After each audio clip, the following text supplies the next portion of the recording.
기도하겠습니다. 하나님 아버지의 은혜를 감사합니다.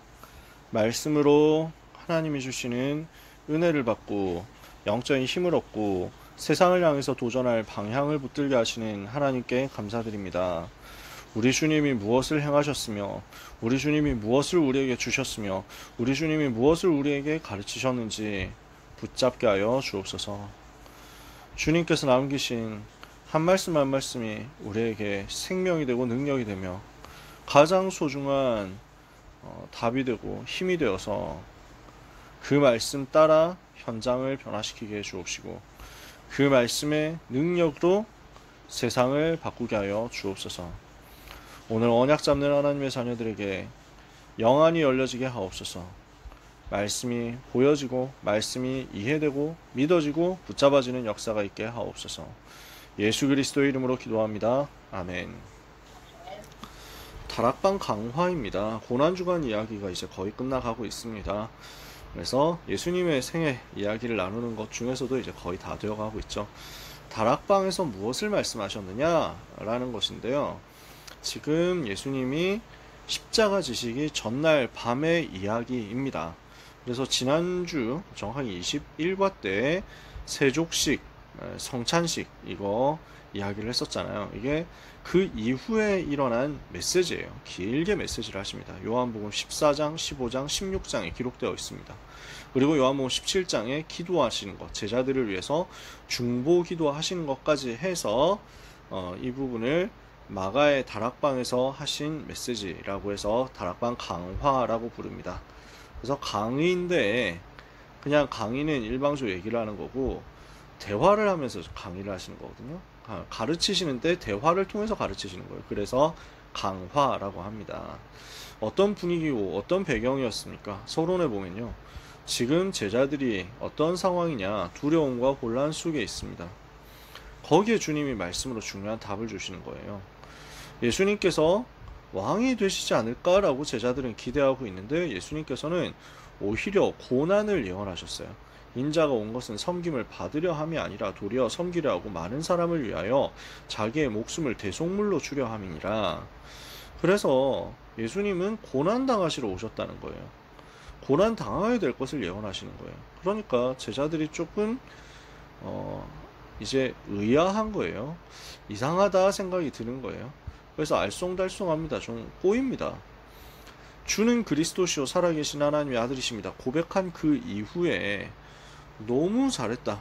이게 맞는 고백이다 라고 하신 우리 주님이 그때부터 고난을 말씀하시니까 그러면서 또 능력이 계속 나타난단 말이에요. 우리 주님의 능력이. 그 이후에 일어난 일들이 어느 정도였습니까? 죽은 나사로 살리는 일까지 일어났잖아요. 이러니까 전부 다 소문이 나고 그 일을 지켜봤던 수많은 사람들이 다 퍼뜨리겠죠. 그래서 가이사랴 빌립보에서 예루살렘을 향해서 내려가시는 과정이 제자들 입장에서는 이거 왕 되시러 가시는 것 같은데 라고 생각이 드는 겁니다. 근데 예수님은 고난당할 것이다, 죽을 것이다, 뭐 이런 부활할 것이다 이런 얘기를 하시는 게 찝찝해요. 제자들 입장에서는 지금 이해가 안 되는 거예요. 잘 안 믿어지고 잘 이해가 안 되고 평상시에도 좀 이해 안 되는 말씀을 하셨으니까 이번에도 그런 얘기 같은데 이건 진짜 잘 모르겠다 이런 분위기입니다. 그래서 제자들이 십자가와 부활을 체험한 이후에는 이게 전부 이해가 되는데 다 그냥 그대로 받아들여지는 얘기인데 지금 그것을 보기 전인 제자들은 지금 헷갈리는 거예요. 왕이 되신다고 왕이 되실 것 같은데 왕이 되셔야 될 것 같은데 그리스도라는 말이 왕 선지자 제사장인데 그러면 높아지시러 가셔야 될 것 같은데 분위기도 그런 것 같은데 왜 고난당하신다고 하시? 모르겠네. 이것도 비유인가? 이러는 거예요. 그냥 상징인가? 이러는 거예요.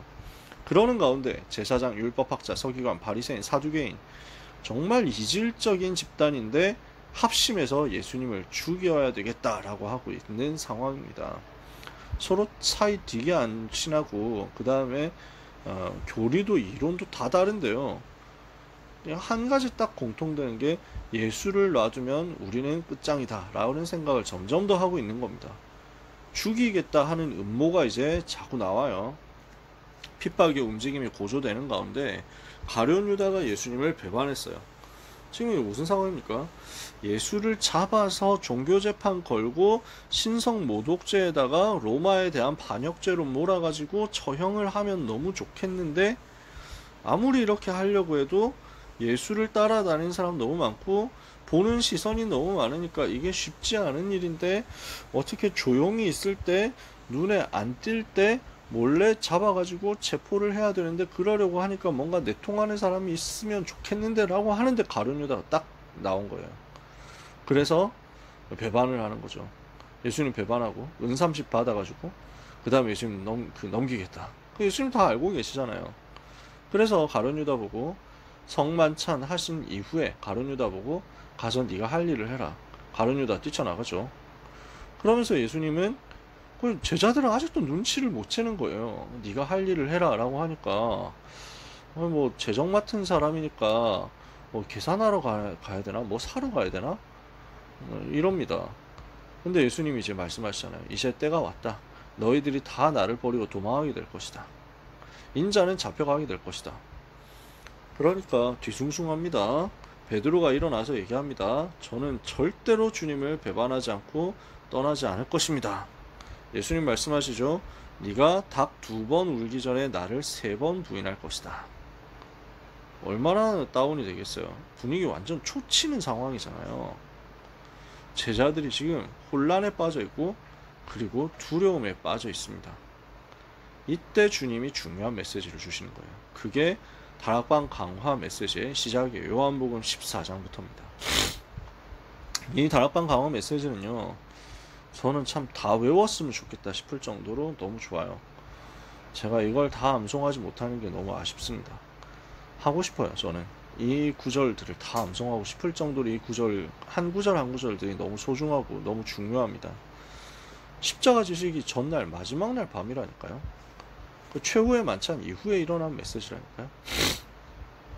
여기에서 하시는 말씀이에요. 자, 그러면 중요한 말씀이 너무 많이 나오는데 다 읽을 시간은 지금 없으니까 몇 군데 중요한 부분들만 찾아가면서 이야기를 해보겠습니다. 이번에도 좀 읽어볼게요.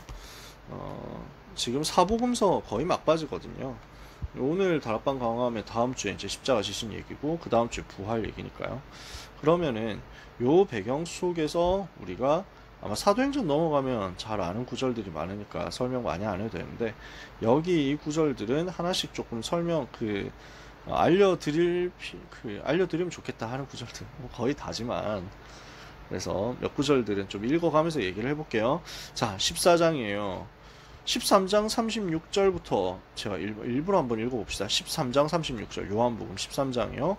시몬 베드로가 이르되 주여 어디로 가시나이까? 예수께서 대답하시되 내가 가는 곳에 네가 지금은 따라올 수 없으나 후에는 따라오리라. 베드로가 이르되 주여 내가 지금은 어찌하여 따라갈 수 없나이까? 주를 위하여 내 목숨을 버리겠나이다. 예수께서 대답하시되 네가 나를 위하여 네 목숨을 버리겠느냐? 내가 진실로 진실로 내게 이르노니 닭 울기 전에 네가 3번 나를 부인하리라. 그렇게 해놓고 하시는 말씀입니다. 14장 1절 너희는 마음에 근심하지 말라. 하나님을 믿으니 또 나를 믿으라. 이해가 되세요? 얼마나 제자들을 위로하시느냐라는 거예요. 우리 주님이 우리를 이렇게 위로하고 계세요. 14장 2절 3절입니다. 내 아버지 집에 거할 곳이 많도다. 그렇지 않으면 너에게 일렀으리라. 내가 너희를 위하여 거처를 예비하러 가노니 가서 너희를 위하여 거처를 예비하면 내가 다시 와서 너희를 내게로 영접하여 나 있는 곳에 너희도 있게 하리라. 그래서 우리 주님이 우리를 위한 처소 다 준비하셨어요. 거처를 준비하셨어요. 그리고 준비하시고 우리를 주님께로 영접하여 받아들여서 데리고 가셔서 주님 계시는 그곳에 우리도 영원히 있게 하실 거예요. 우리는 거기에 소망이 있어요. 저는 요즘 이 생각 되게 많이 하거든요. 그래, 이 땅에서의 영광, 이 땅에서의 명예, 이 땅에서의 수치, 모욕, 조롱, 이 땅에서의 누명과 오해, 아무리 길다고 하더라도 하나님 앞에 서면 이거는 끝나는 것 아니냐. 영원한 천국에 갔을 땐 그게 아무 의미 없는 것 아니냐. 저는 그 생각을 참 요즘 많이 하게 됩니다. 우리에게는 영원한 것이 있습니다. 영원한 거처가 있습니다. 우리 주님이 나를 위해서 준비하셨습니다. 최정호 목사님이 제가 오랫동안 모셨는데 최정호 목사님이 이런 거 보면서 설명하시는데 우리 주님이 천국에 저를 위한 집 아주 크게 다 제일 좋은 집 마련해 주셨을 거예요. 그래서 저는 가면 거기 살 건데 여러분도 우리 집에 놀러 오십시오 하면서 성도들한테 가면 놀러 오세요. 얼마든지 다 들어올 수 있을 거라고 하면서 실제로 그 나라를 사모하고 실제로 그 천국을 사모하는 사람들은 생동감 있게 생생하게 그 천국을 바라고 소망하고 기대하고 살아갑니다. 자, 14장 4절에요. 내가 어디로 가는지 그 길을 너희가 아느니라. 도마가 대답합니다. 질문합니다. 주여, 주께서 어디로 가시는지 우리가 알지 못하거늘. 실제 모르죠 지금. 근데 주님은 죽으러 가시는 건데 아직까지도 몰라. 몇 시간 안 남았어요 지금 요 얘기가. 저녁 식사를 뭐 한 7시에 하셨다 예를 들어서, 그러면은 다음날 오전 7시 되면은 거의 이제 빌라도의 재판정에 서 있을 시간이에요. 12시간 이 정도밖에 안 남았어요. 열 몇 시간 남은 거예요. 그 후에는 그때 죽으시러 가는 건데 아직도 제자들은 모르죠. 어디로 가시는지 우리가 알지 못하거늘 그 길을 어찌 알겠습니까? 예수께서 이르시되 내가 곧 길이요 진리요 생명이 나로 말미암지 않고는 아버지께로 올 자가 없느니라. 두 가지를 다 단숨에 대답하신 거예요. 어디로 가시는지 알지 못하거늘 하나님께로 가야 된다는 거죠. 아버지께로 올 자가 없느니라. 아버지께로 올 자가 바로 나다. 어떻게 하면 되느냐?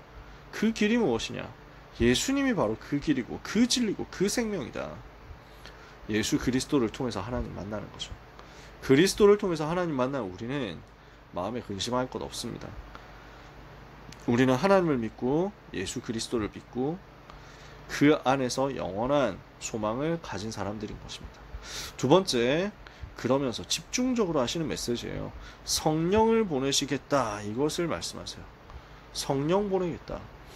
요한복음 14장에서 보면요 7절 이후부터도 쭉 한번 읽어볼게요. 너희가 나를 알았더라면 내 아버지도 알았을 것이다. 이제부터 너희가 그를 알았고 또 보았느니라. 빌립이 질문하죠. 주여, 아버지를 우리에게 보여주십시오. 그러면 만족하겠습니다. 예수님이 대답하시죠. 빌립아, 내가 이렇게 오래 너희와 함께 있었는데 아직 모르겠느냐? 나를 본 자는 아버지를 보았거늘 어찌하여 아버지를 보이라 하느냐? 내가 아버지 안에 거하고 아버지는 내 안에 계신 것을 네가 믿지 아니하느냐? 내가 너에게 이르는 말은 스스로 하는 것이 아니라 아버지께서 내 안에 계셔서 그의 일을 하시는 것이라. 내가 아버지 안에 거하고 아버지께서 내 안에 계심을 믿으라. 그렇지 못하였거든 행하는 그 일로 말미암아 나를 믿으라. 예수님이 곧 하나님이시라는 것을 삼위일체 그 내용을 설명하시는 거죠. 그러면서 12절 말씀입니다. 교재는 안 썼는데요. 이제 공간이 부족하니까 저는 이 12절 구절을 저희 아버지가 많이 얘기를 해주셨는데 저는 이 구절 너무 좋아요. 내가 진실로 진실로 너희에게 이르노니 나를 믿는 자는 내가 하는 일을 그도 할 것이요 또한 그보다 큰 일도 하리니 이는 내가 아버지께로 감이라. 우리 주님이 하신 일을 내가 하게 돼요. 그리고 그보다 더 큰 일을 하게 된대요. 이게 어떻게 가능하죠? 이게 어떻게 가능할까요? 실제로 근데 우리는 하고 있어요. 우리 주님이 공생의 3년 동안 그리고 이 땅에 계시는 33년 동안 멀리 다니신 적이 거의 없으세요. 우리 주님이 갓난아기 때 애굽에 계셨고요. 그 다음에 공생에 사역하시는 동안에는 제일 멀리 갔던 게 국경 살짝 밖에 두로와 시돈이었어요. 그 이상 가신 적이 없었어요. 우리는 지금 237을 갈 수 있어요. 세계복음화를 위해서 주님이 다니셨던 곳보다 훨씬 먼 곳을, 훨씬 많은 곳을 더 많이 오랫동안 다닐 수 있게 됐죠. 우리가 감히 하나님의 은혜로 주님이 하신 일보다 더 큰 일을 하고 있는 겁니다. 그러면서요 13절 14절에 너희가 내 이름으로 무엇을 구하든지 내가 행하리니 아버지로 하여금 아들로 말미암아 영광을 받으시게 하려 함이라. 내 이름으로 무엇이든지 내게 구하면 내가 행하리라. 기도하면 응답받을 것이고 그 기도의 능력의 비밀을 가지고 주님이 하시는 일을 하고 그보다 더 큰 일을 하게 된다는 말이에요. 15절에 너희가 나를 사랑하면 나의 계명을 지키리라. 그러면서요 이 일을 감당해야 되는데 우리가 못하잖아요. 주님은 떠나가시잖아요. 16절에 내가 아버지께 구하겠으니 그가 또 다른 보혜사를 너희에게 서 영원토록 너희와 함께 있게 하실 것이다. 성령 보내시겠다 약속하시는 거예요. 이게 다락방 강화에서 제일 많이 나오는 메시지예요. 성령 보내겠다. 그러면서 17절에요. 그는 진리의 영이라 세상은 능히 그를 알지 못하나니 받지 못하나니 이는 그를 보지도 못하고 알지도 못합니다. 그러나 너희는 그를 아나니 그는 너희와 함께 거하시며 또 너희 속에 계시겠습니다. 우리와 함께 우리 속에 영원히 계시겠다. 여러분 잘 모르겠지만 다락방 초창기 집회 때는 유 목사님이 메시지에서 이 얘기를 되게 많이 하셨어요. 여러분 속에 여러분과 함께 영원히 네 속에 너와 함께 영원히 우리와 함께 우리 속에 우리가 영원히 계시겠다. 성령으로 제 속에 그때 얼마나 많이 확신이 넘쳤는지 몰라요. 이게 진짜 붙잡아지더라고요. 그러면서요 18절에 내가 너희를 고아와 같이 버려두지 아니하고 너희에게로 오리라. 우리를 고아처럼 버려두지 않으신대요. 성령으로 함께 계실 것을 약속하셨어요. 그러면서 19절에 조금 있으면 세상은 다시 나를 보지 못할 것이로되 너희는 나를 보리니 이는 내가 살아있고 너희도 살아있겠습니다. 그날엔 내가 아버지 안에 너희가 내 안에 내가 너희 안에 있는 것을 너희가 알리라. 그래서 이게 지금은 잘 이해가 안 됐을 거예요. 제자들에게 이 메시지가. 근데 조금 지나면 다 이해돼요. 그럼 무슨 말인지 여러분 아시겠죠? 조금 있으면 세상은 다시 나를 보지 못할 것이다. 십자가 지시고 죽으시고 부활하실 때는 일부러 다 모든 사람에게 나타나지 않으셨어요. 500여 형제에게 일시에 나타나기까지 하셨지만 일부러 모든 사람에게 나타내지 않으셨어요. 제자들에게 나타나셨죠. 그래서 우리에게 보여주신 것입니다. 믿는 사람이 그 길을 갈 수 있도록요. 그러면서 내가 아버지 안에 너희가 내 안에 내가 너희 안에 이렇게 주님이 내 안에 계시고 내가 주님 안에 사는 그 응답을 약속하시는 거죠. 21절에 나의 계명을 지키는 자라야 나를 사랑하는 자니 나를 사랑하는 자는 내 아버지께 사랑을 받을 것이요 나도 그를 사랑하여 그에게 나를 나타내리라. 이 구절도 너무 좋은데 설명할 시간 없어서 그냥 넘어갈게요. 주님이 내게 나타나신다. 그것보다 더 완벽한 응답 없어요. 그러니까 22절에 가룟인 아닌 유다가 질문합니다. 그래서 이 사람이 별명이 다데오예요. 본명이 유다고. 그래서 가룟 유다가 있고 그냥 유다가 있고 그렇습니다. 이 다데오라는 사람입니다. 성경에서 딱 한 번 이 얘기합니다. 주여 어찌하여 자기를 우리에게는 나타내시고 세상에는 아니하려 하시나이까.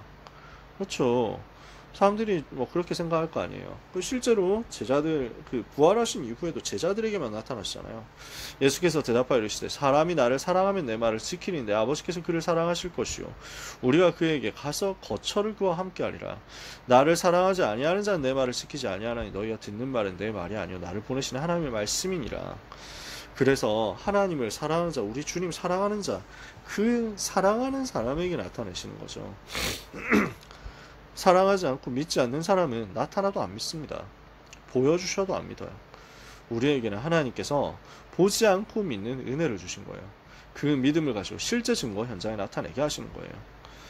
25절 26절에 내가 아직 너희와 함께 있어서 이 말을 너희에게 하였거니와 보혜사 곧 아버지께서 내 이름으로 보내실 성령 그가 너희에게 모든 것을 가르치고 내가 너희에게 말한 모든 것을 생각나게 하리라. 평안을 너희에게 끼치노니 곧 나의 평안을 너희에게 주노라. 내가 너희에게 주는 것은 세상이 주는 것과 같지 아니하니라. 너희는 마음에 근심하지도 말고 두려워하지도 마라. 무슨 말입니까? 성령 인도죠. 보혜사 성령으로 우리를 끝까지 인도하시고 참 평안 주시겠다 약속하셨어요. 이걸 쭉 다 얘기를 하면 좋은데 시간 없으니까 16장으로 쭉 넘어갈게요. 16장에 보면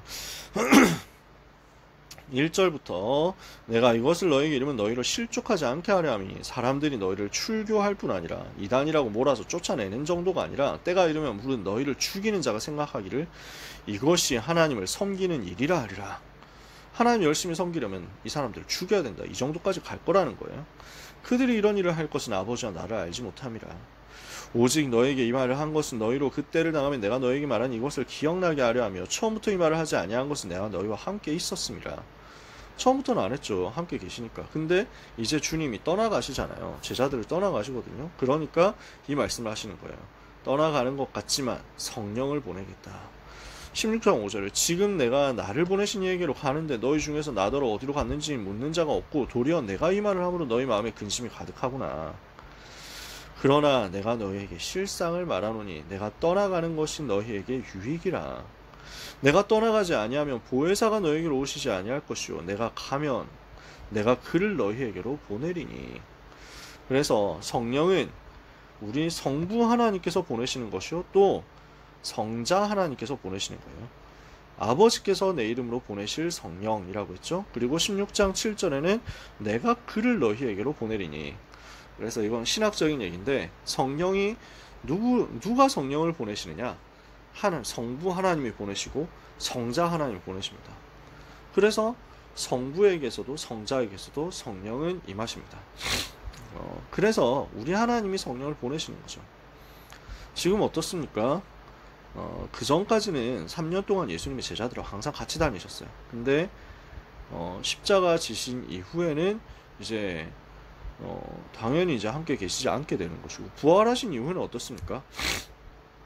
우리가 흔히 40일 동안 제자들에게 집중하셨다라고 하니까 40일 동안 계속 같이 계셨을 것 같죠. 실제로는 아니에요. 띄엄띄엄 계셔요. 40일 동안 계시지 않고. 그래서 부활 이후에 대한 이야기를 이따가 나중에 또 할 기회가 있겠습니다만, 그래서 나타나신 후에 사라지시고 그리고 일주일 있다가 다시 나타나시고 이런 식입니다. 그래서 40일의 기간 동안 최소한 일주일 동안에는 제자들과 같이 계시지 않았어요. 부활 이후에는 제자들에게 그때 나타나셔서 말씀을 주세요. 부활하면 그런 영광의 몸이 되거든요. 우리도 그렇게 될 거예요. 시공간을 초월하는 몸이 된다는 말이죠. 그래서 지금 제자들이 같이 주님과 항상 살았던 거하고 앞으로는 달라집니다. 부활하신 이후에도 그렇고 그 기간도 40일밖에 안 돼요. 근데 예수님이 위로하시는 거예요. 내가 가는 것이 유익이야. 내가 가면 보혜사를 너희에게 보내실 거야. 그래서 우리 주님이 지금 계시면은 어떻습니까? 우리는 못 만나요. 번호표 뽑아도 평생 만날 수 있을까요? 일단 선착순으로 한다고 하더라도 이게 방법이 없습니다. 성령께서 오셔서 우리 각 사람 속에서 함께 계시니까 더 완벽하게 우리와 함께 계시고 우리 속에 계시면 우리를 인도하시니까. 그래서 8절에 그가 와서 죄에 대하여 의에 대하여 심판에 대하여 세상을 책망하시리라. 죄에 대하여 책망하신다. 성령께서 책망하신다는 것은 그들이 나를 믿지 아니하며, 의에 대하여라 하면 내가 아버지께로 가니 너희가 다시 나를 보지 못하며.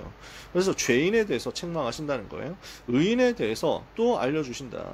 다시 그래서 죄인들을 책망하시면서 그 죄에서 돌이키도록 하시는 것이 성령께서 하시는 일이고, 의에 대해서, 의인에 대해서, 그래서 하나님의 자녀 속에서 함께 계시면서 알려주시는 것이고, 심판에 대해서 세상을 책망하신다는 것은 이 세상 임금 사탄이 심판을 받았습니다. 흑암의 권세를 꺾어버리고 그 예수 이름의 권세, 성령의 능력 역사를 우리에게 동일하게 주신다는 것입니다. 12절에 내가 아직도 너희에게 이를 것이 많으나 지금은 너희가 감당하지 못하리라. 그러나 진리의 성령이 오시면 그가 너희를 모든 진리 가운데로 인도하시리니. 성령께서 우리를 진리 속으로 인도하세요. 그럼 어떻게 하면 그 진리로 인도하십니까? 어떻게 인도하십니까? 그가 스스로 말하지 않고 오직 들은 것을 말하며 장래 일을 너희에게 알리시리라. 그래서 어떤 랩런트가, 누가 질문했는지 모르겠는데 어떤 랩런트가 이 질문을 했어요. 이게 무슨 말입니까? 해가지고 참 잘 질문했다. 이게 무슨 말이냐 하면요, 스스로 말하지 않으세요. 성령께서는. 성령 하나님은 인격을 가지신 하나님이시거든요. 당연히 스스로 말할 수 있으세요. 근데 스스로 말하지 않으세요. 오직 들은 것을 말하세요. 누구에게 들은 것을요? 성부 하나님, 성자 하나님. 그래서 성령 하나님의 말씀, 성령 하나님의 감동과 감화와 충만과 역사하시면요, 절대로 성경 66권과 어긋나지 않아요. 성경 66권에 게시된 성부 하나님의 말씀, 성자 하나님의 말씀 그대로입니다. 그대로 우리에게 말하세요. 자기 말을 마음대로 하는 게 아니라. 그러니까 지금 자기가 성령 받았다면서 자기 마음대로 예언하고 하는 사람들이 있을 수 있습니다. 그 속에서 하나님이 지금도 필요하시면 예언도 하시고 환상도 보여주시고 투시도 영분별도 하게 하시거든요. 근데 기준은 성경이에요. 예언 실컷 하는데 그게 성경하고 안 맞다, 그럼 그거 성령이 하시는 예언이 아닌 거예요. 성령이 하시는 얘기가 아닌 거예요. 오직 들은 것을 말하시는 분이시거든요. 성부 하나님, 성령, 성자 하나님께서 하신 그 말씀대로, 성경 66권대로 그래서 우리가 성령 인도 받는 방법이 뭡니까? 말씀 따라가는 거예요. 성경에 계시된 그 하나님의 말씀 따라가면 성령의 음성을 듣게 돼요. 그러면 장래일을 너희에게 알리시리라. 미래를 보여주시는 거예요. 그 속에서 미래가 보이는 거예요. 14절에 그가 내 영광을 나타내니 내 것을 가지고 너희에게 알리시겠습니다. 무릇 아버지께 있는 것은 다 내 것이라. 그러므로 내가 말하기를 그가 내 것을 가지고 너희에게 알리시리라 하였노라. 조금 있으면 너희가 나를 보지 못하겠고 또 조금 있으면 나를 보리라. 이해되시죠? 조금 있으면 못 봐요. 우리 주님 십자가 지시니까. 근데 조금 있으면 또 봐요. 부활하시니까. 하지만 제자들이 이게 무슨 말인지 지금 모르죠. 그러니까 예수님이 지금 대답하시는 거예요. 19절, 20절부터 요 얘기는 조금 이따가 얘기를 하죠. 3번의 얘기 나오니까요. 자, 그래서 첫 번째 위로의 말씀 주시는 거, 두 번째 성령 보내시겠다는 거, 세 번째 악한 시대 속에서 하나님 자녀가 어떻게 승리할 수 있겠냐, 그 길을 말씀하시는 거. 이게 다락방 강화 메시지거든요. 앞으로 조금만 올라가서요. 15장입니다. 포도나무 대신 예수님께 붙어만 있으면 된다. 이게 우리에게 주시는 또 위로의 메시지예요. 15장이 너무 좋은데 오늘 시간 벌써 많이 갔어요. 나는 참 포도나무여 내 아버지는 농부라. 물은 내게 붙어있어 열매를 맺지 아니하는 가지는 아버지께서 그걸 제거해버리시고 열매 맺는 가지는 더 열매를 맺게 하려 그것을 깨끗하게 하시느니라. 너희는 내가 일러준 말로 이미 깨끗해졌으니. 4절에요. 15장 4절 내 안에 거하라. 나도 너희 안에 거하리라. 가지가 포도나무에 붙어있지 아니하면 스스로 열매를 맺을 수 없음같이 너희도 내 안에 있지 아니하면 그러하리라. 이 구절 얼마나 좋습니까? 우리는 주님 안에 거하면 돼요. 그럼 주님도 우리 안에 거하시겠대요. 우리는 주님 안에 있지 않으면 열매를 맺을 수가 없어요. 나는 포도나무에 너희는 가지라. 그가 내 안에 내가 그 안에 거하면 사람이 열매를 많이 맺나니 나를 떠나서는 너희가 아무것도 할 수 없습니다. 이 말이요, 저는 주님이 나를 얼마나 사랑하시는가 이걸 깨닫게 되는 말이었어요. 나를 떠나서는 너희가 아무것도 할 수 없느니라. 이 말이 여러분 어떻게 느껴지십니까? 나 떠나면 너네는 아무것도 못해! 뭐 이렇게 하는 것 같습니까? 주님이 얼마나 부드러운 음성으로 말씀하시는 건지 저는 이렇게 느껴져요. 나를 떠나면 너는 아무것도 할 수 없어. 절대 떠나지 마. 난 너 떠나지 않아. 이렇게 말씀하시는 거거든요. 사람이 내 안에 거하지 아니하면 가지처럼 밖에 버려지 말라는 사람들이 그것을 모아다가 불에 던져 사르느니라. 너희가 내 안에 거하고 내 말이 너희 안에 거하면 무엇이든지 원하는 대로 구하라. 그리하면 이루리라. 너희가 열매를 많이 맺으면 내 아버지께서 영광을 받으실 것이요 너희는 내 제자가 되리라. 아버지께서 나를 사랑하신 것 같이 나도 너희를 사랑하였으니 나의 사랑 안에 거해라. 계속 이거 말씀하세요. 내 사랑 안에 거하라고. 주님 안에 거하라고. 그러면서 자 19절 16장 19절 20절 여기로 가볼게요. 제자들이 지금 조금 있으면 못 보고 조금 있으면 본다 무슨 말이지 하고 있습니다. 19절에 이걸 서로 문의하고 있구나. 내가 20절 내가 진실로 진실로 너에게 이르노니 너희는 곡하고 애통하겠으나 세상은 기뻐하리라. 너희는 근심하겠으나 너희 근심이 도리어 기쁨이 되리라. 제자들이 곡하고 애통해야겠죠. 십자가 지시니까. 세상은 기뻐하겠죠. 근데 아니잖아요. 근심할 것이지만 근심이 기쁨이 될 것이다. 여자가 해산하게 되면 그때가 이르렀으므로 근심하나 아기를 낳으면 세상에 사람 난 기쁨으로 말미암아 그 고통을 다시 기억하지 아니하느니라. 지금은 너희가 근심하나 내가 다시 너희를 보리니 너희 마음이 기쁠 것이요 너희 기쁨을 빼앗을 자가 없으리라. 무슨 말인지 아시겠죠? 그러면서 23절 24절 말씀합니다. 그날에는 너희가 아무것도 내게 묻지 아니하리라. 부활하신 주님 만나면요 이거 다 이해돼요. 저도 요한복음 옛날에 볼 때 이해가 안 됐어요. 요 구절 도대체 무슨 말이지 이런 게 되게 많았어요.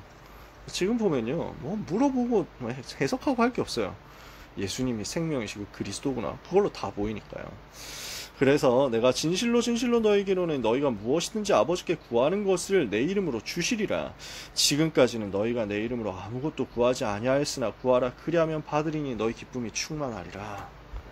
그러면서 기도하면 응답받는 거 말씀하시죠. 16장 33절 32절 33절에요. 너희가 각각 제 곳으로 흩어지고 나를 혼자 둘 때가 오나니 벌써 왔도다. 그러나 내가 혼자 있는 것이 아니라 아버지께서 나와 함께 계시느니라. 이것을 너희에게 이르는 것은 너희로 내 안에서 평안을 누리게 하려 함이라. 세상에서는 너희가 환난을 당하나 담대하라. 내가 세상을 이기었노라. 힘이 나십니까? 이 말씀 우리에게 주시는 말씀 지금도 우리에게 주시는 말씀이에요. 그러면서 17장에 제자들을 위해서 길게 기도하세요. 이거 다 읽으면 좋겠는데 시간이 이제 너무 늦었어요. 17장 11절 12절 유명한 말씀만 읽어볼게요. 나는 세상에 더 있지 아니하오나 그들은 세상에 있사옵고 나는 아버지께로 가옵나니 거룩하신 아버지여 내게 주신 아버지의 이름으로 그들을 보전하사 우리와 같이 그들도 하나가 되게 하옵소서.